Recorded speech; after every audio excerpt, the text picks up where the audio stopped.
na che say abrante no ne mini house of folk inti sabreya wepra ne ho atona wasan adjoin team no for the first time why full training Eriama Santegro Echese Bibia Toma Sunday Ewo Accra Sports Stadium Joseph Ablo betimi abo game no enso amana yeye Abrantie friend Samba Ndongani Onel eye full training Patrick Esiedu eye full training Henry Kwame Ansu eye full training Michael Sefa eye full training and afen so Abrantia your friend Daniel Adrain Ejete enso eye full training Lord Amwa Endra oye personal training one kotoko fitness coach and a training or ni team nankasa no and me anye training mfimfi also Michael Che Jamana a full training Abrantia your friend Justice Blay a full training Samuel Tinedu and Emmanuel Entry omunyina a full training and afen so Andrews in team menu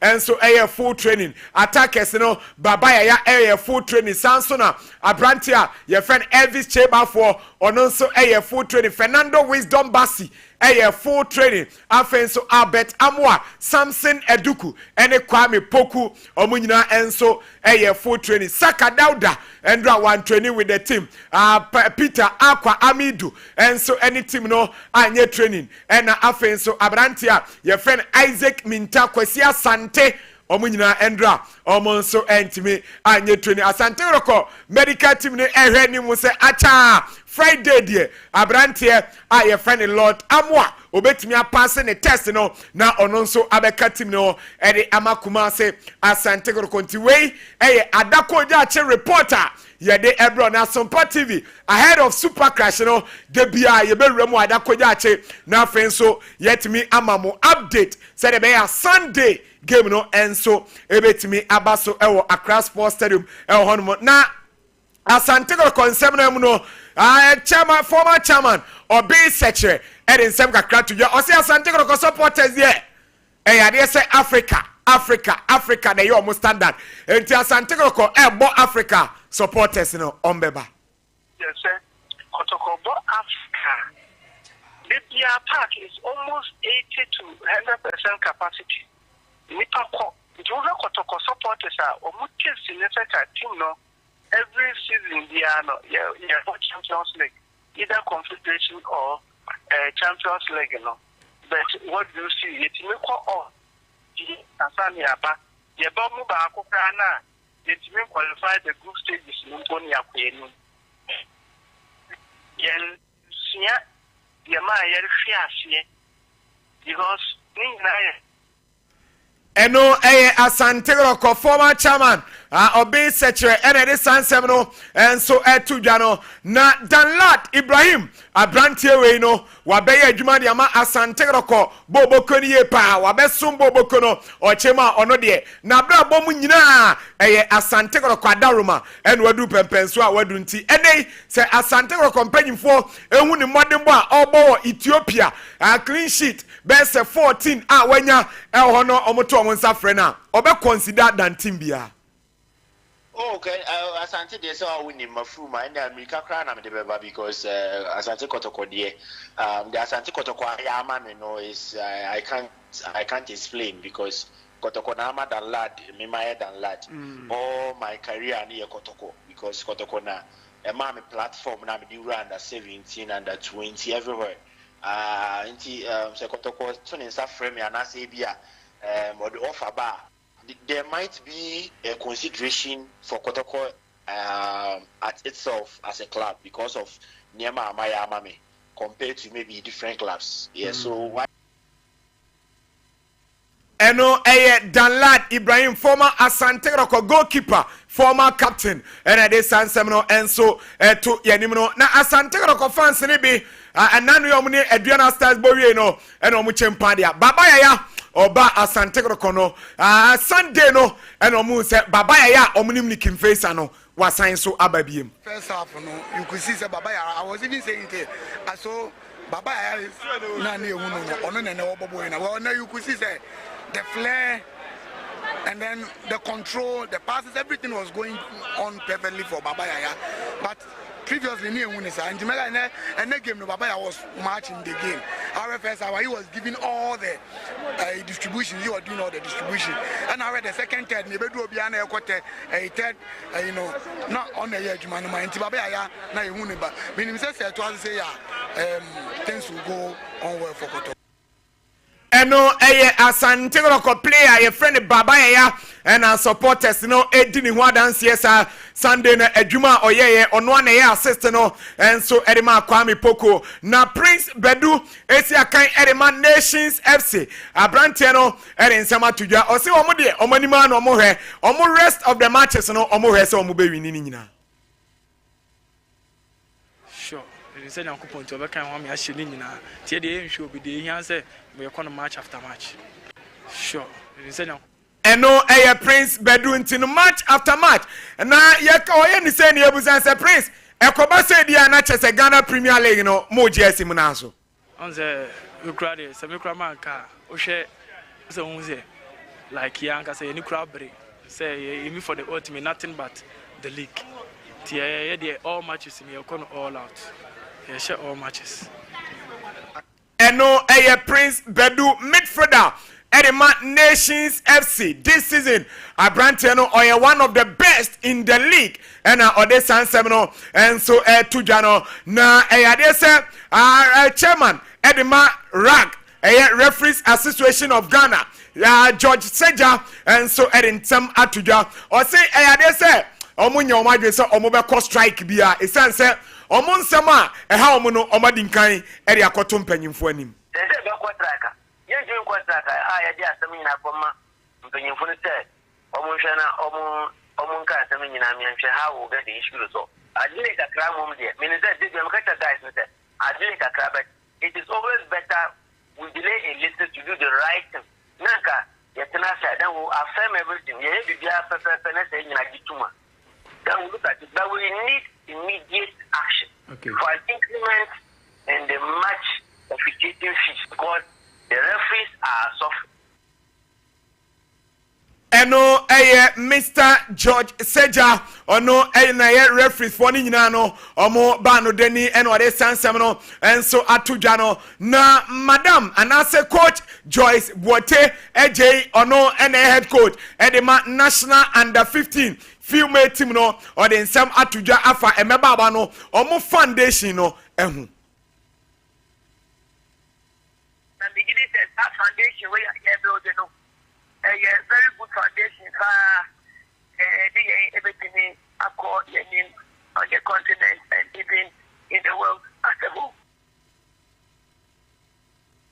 Eno enso head coach edema national under 15 maba wano ene de sansem no etuja isia no omo ye champions of Africa ena okasasa no we no ere odi tudwa se maba wano omo progression no ebekoye pa Ghana women football ye koye ni mano no Ankola we omwana dodo na ni almost all of them and including omo koye ya chance be a part of this squad no and then graduate at the next level because the strategic plan no at under 15 under 16 under 17 under 18 under 19 until they get to Queen now they did it yetimi etwaswa kikuta ambo freeway na ye more from time to time no they may be during vacations they keep you training more 2 weeks of training crowd program every vacation. Eno enso coach Joyce Bote AJ and the sansem no etudwa efa under 15 girls no amonso a progression enso na isia the Black Queens mo mame Black Queens for no omo call up no na ye say isia the pram omo be share campaign enso ase na emabawa coach ato nsa area from no Cynthia Kefin Deep and afenso afi Amiyaku Osman Huziema and afenso Rose Teba omunyina mabawa Felicity Asiako Aisha Yakubu and afenso Susana Konedu Sala Kulibo and afenso Justice Cheneboa ababawa ye freno Muhammad Matiti and afenso Elizabeth upon Patience K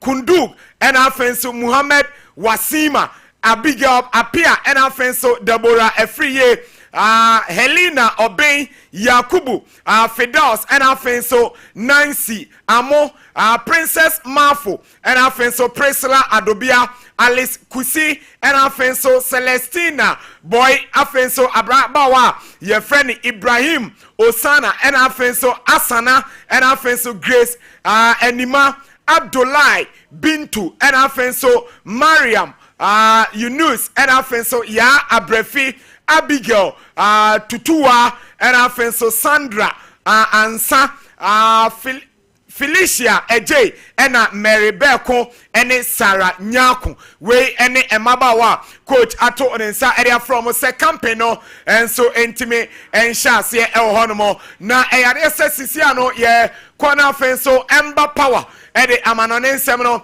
enso etimi aguo de amaye de a na medi twa to no eyade se eye division 1 no 8 clubs sisiano ya fine wo nyina na se GFA discipline committee no ede tabo enso etimi abomo ochemo padia pre-match conference no enya de se omutimi organize bi enso eho na ni nyina no etia GFA regulations ni nti omo so ye de tabo enso ato omo so ewo honoma ye bo eche enso etimi edi amount be we so na anopay ye de afisem ni nyina enso esia na afenso ember power edi yako enkofro nko so normal ekoso ene Barcelona ye be ready ebesi powers Orlando ade a che bia ya sanso abebiem obo ade adaroma enra ya ndeye ba ebe ndeye endo awanda yi ona uhwede ko ya asrafo ne na yi na nye ye nyina media me da yi ade na ede say na nso esi apostle musio so mo na so bat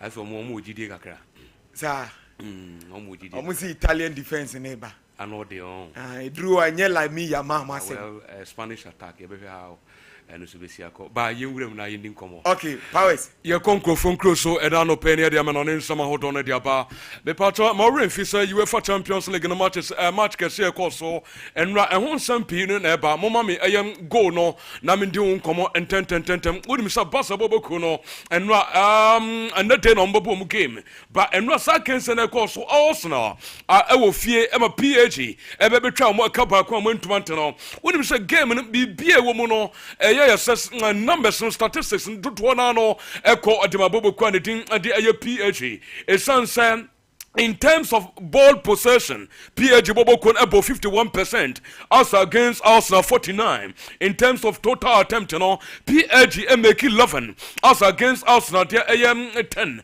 And which attack, you know, PG make 23, Arsenal make bueno 40 corner kicks and statistics do one no ne favor PG Bobokuno so say e mo thing and so at the Ama Arsenal Football Club and not your dear flu so toja and na anopen yegusu e din sama hoto no e de pana bibia so tuma ye kama afi mami saves na e course no do na gidi score line way e ya dia gel Donnarumma or no and make a difference no it sounds Arsenal at a point in time now we make a lot of incursion. Look at this one, super save by all standard from a goalkeeper and attended Gianluigi Donnarumma way eka home and a difference no and so to me see another one from Ogranidin and so I did desired way and also to me also goalkeeper and so to me make a wonderful save and not a dear one sweeper and no penny so I didn't somehow no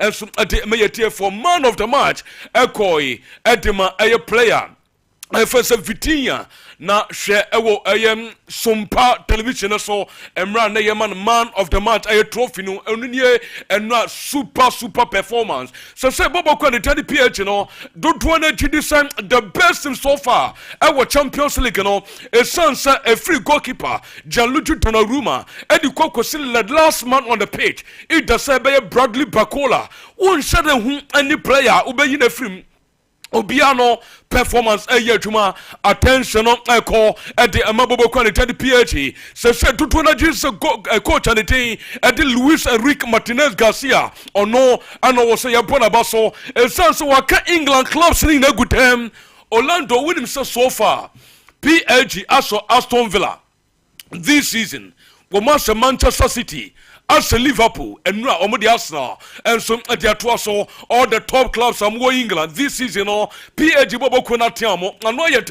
and some at the English clubs no men fan to him said Liga don't wanna assume a Farmers League I said a top clubs in the hall but one also and a Premier League arguably the best league in the whole wide world top teams a PH atiamo and I am so many sotoja and no pay you go so then someone to adim year for I go to matter way so say Arsenal chances of progression to the final of the Champions League send ebesiako it's also PH this is the 19th time Agoma Aqua Way, our Champions League, I'm winning just once, and I went to winning the second leg.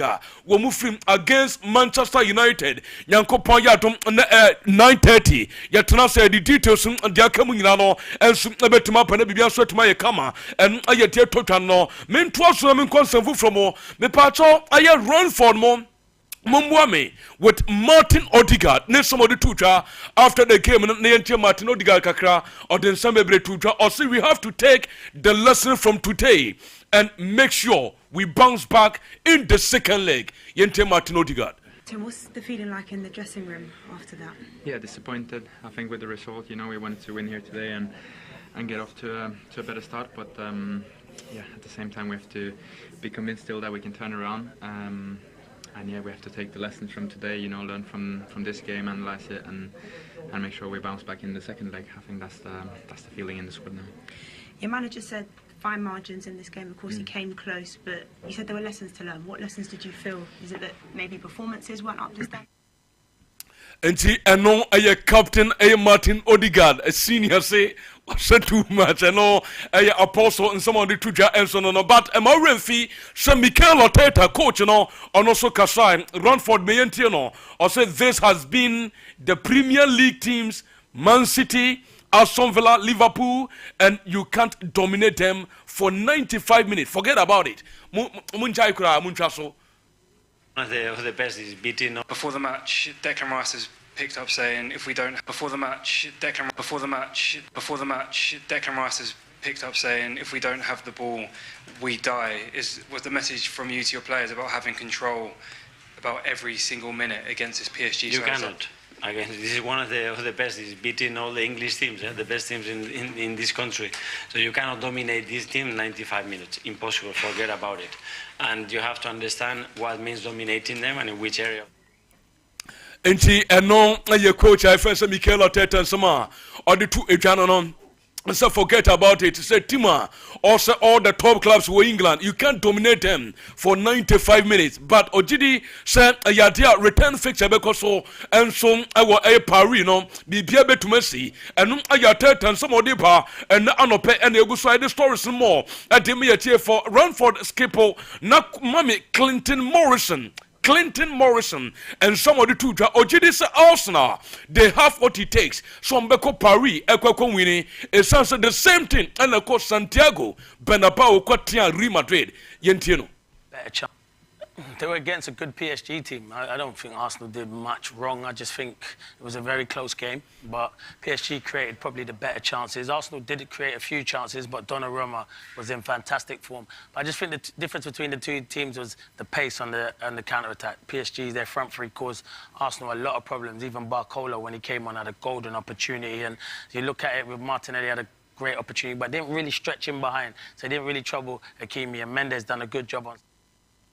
Enti eno ya Mr. Clinton Morrison and some of the two channel Pato and Ra Tim no Tinaseno Obekai say Prince and some of the two Jabekai aye Filippo or some of the two just one player obey key. In fact, you been missing upon ye Thomas Partey and Ra Partey absence was felt in the middle of the game. Now after the game, Daniel Sturridge say side yellow card was just crucial for Arsenal Football Club. No Partey, no party. Yentieno, and also in some of the two Daniel Sturridge.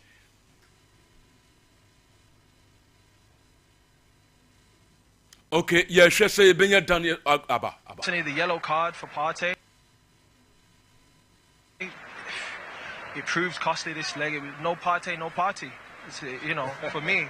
So far, the party's on. I mean, yeah, but it's finished. Like, you guys are talking like it's finished. No, you're talking. I didn't say that. I did not say that. No. But let me finish. Because when you look at how they defended within the game, he brings solidity. He brings that defensive awareness. I think Declan Rice on the ball tonight in phases was magnificent, driving forward with the ball. But on the other side, Merino's been playing false nine. So it is a unique thing we talked about before the game about changing that tactical awareness and going, okay, I'm an attacker now. Now I have to focus on the defensive possibilities that I need to. And no, Daniel Sturridge, former man, Bobo Kwan attended Liverpool, of course, Chelsea, striker, no, and summer or the two after the game, no, and no Thomas Partey, no party. So Arsenal woman, Partey woman, and can they be a different story, and you run so some of the two channel, a legend of the Premier League, former Arsenal striker, Thierry Henry Daniel, and also in some two after the game. Or did this game way too close to call a bad day? So be predicted some wine and the be qualify acronym if so we are more objective. You never know what's going to happen. I'm going to use Paris Saint-Germain last year against Barcelona. Everyone thought he was dead. Then Araujo gets sent off after, I don't know how many minutes it was. But then suddenly Paris Saint-Germain go on and win the game really easy away against Barcelona. Anything can happen. I said it before. They didn't score that second goal. You're still in the tie. Now I'm going to repeat what I said. Is Paris Saint-Germain were far superior for me in this game. So a lot needs to be changed in order for Arsenal to make sure that they can beat Paris Saint-Germain over there, and it's going to be a different ball game. But as soon as Dembele came out in this game, Paris Saint-Germain dropped a bit more. It was easier for Arsenal to put pressure because Dembele wasn't coming and getting the ball. It was a bit different tactically in what Luis Enrique was doing. He accepted to not have the ball in the last 20 minutes. But yeah, like I said, you're still in the tie. Anything can happen. Okay, and no, Thierry Henry in some of the two channels. So Arsenal is in the tie, but Ojidi said, first, what can I say? Group phase, Arsenal and the PG boy, almost two. So time now, Usman Dembele nim. Dembele bemupe asamasi and no ayo running some of the two channel no Yankopon Yadma nete another big game because so Apostle Mutim Barcelona against Nerazzurri Benfica Inter Milan a crucial game because so na me patro so sem penny for some infantu enim some French officials and a measure game in so na bibia so to my come run the Clement Tapin all the way from France on betem finfin and watching Nicolas Danot on also be bono na Mr Benjamin Page and so atuma bono Francois Letezier ono and a fourth official and you penny for a measure game so Yankopon Yadma and nete anumre na bibia so to my come but press conference na say and no run the Lamine Yamal so musan or so bia munjai samu pecha na nine and the cotton patente kwa hono a sense comparison mamuye Lamine Yamal ni Lionel Messi no at the same age 17 years no or some other samunya botre mamu mfanu to Lionel Messi a sense anu ote de mano or see I have never seen a player 17-year-old compare to the greatest player in history and to also be a samunja sa comparison no so say when him say Madrid Bobo Kono Nyame Yaduma on the 11th of May Real Madrid against FC Barcelona Mobe Sanso but Madrid Barca before the season no ebeko na wie but me fan to obia no say no when him still from the camp of Real Madrid these players crucial ones omunya available for that game and so betima cost no so Dani Carvajal ya out Eder Militao Ferland Mendy David Alaba Antonio Rudiger Eduardo Camavinga and Ra and our powerhouse be your story so boy Antonio Rudiger no say wakwa surgery until for the remainder of the season no onya ade oya available and also and so many so total and that day anopane egu so yete won sama hoto atem yetie for ego tumete so me patcho mo peni anything and so at the whole hell Jesus mama ne picture no ne ndi nkomo se oni na ye balls e de ma Al Hilal e was Saudi in Potem ho sa pani wei ana mete so Brazil for e consider no se ban se owura ne Daddy Don Carlo Ancelotti se na agent aye fan sam na agent no continue approve stubborn e be den e de am so metuma fa no ne nyina no se the man is demanding some fee e the fee Madrid boboko na so ye ansa no omaja no kwa manako before so obe free club na so ye akono o hwese Madrid fo betua sika bi enso tumi de ama no sa sika na mba enya dia Don Carlo enso beta Madrid hwako e ba no Saudi enei Brazil national team no they can continue to wait until omebefe available option and no ayedie to draw finally. And then Ivan Rakitic said, Lamine Yamal na apostle mo bona baso. So he currently agent the onimboso biano also o ma breso nya dia obetuma start enti wo hwe Barca o ma Rakitic ma attack no mo time a why and Lamine Yamal anko be drop no anaso be bench no nyame ya adoma 9:30 ye be san so atena se na ye the full time abreye tie for yesi